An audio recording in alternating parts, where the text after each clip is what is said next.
له نړیوالو مرستو د افغانستان بانک تازه هرکلی د افغانستان بانک د نړیوال بانک لخوا د نوې مرستې هرکلی وکړ.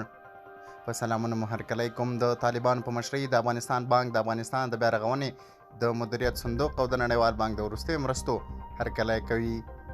د افغانستان بانک ویان محمد صابر مومند نن ازادۍ راډیو ته وویل نړیوال بانک غواړي چې له افغانانو سره په خپلو همکاریو ته دوام ورکړي. مومند وایي د نړیوال بانک هغه مرستې چې د کرنې، روغتیا او د لومړنیو خدماتونو د پوره کولو په برخه کې شوي دي د افغانستان بانک یې هرکلی کوي. د افغانستان د بیا رغونې د مدیریت صندوق او د نړیوال بانک د تازه 993 میلیونه ډالرو مرسته د افغانستان لپاره تصویب کړه چې د نړیوالو مرسته کوونکو سازمانونو له لارې به د کرنې، روغتیا او د خلکو د لومړنیو اړتیاوو د پوره کولو په برخه کې مصرف شي.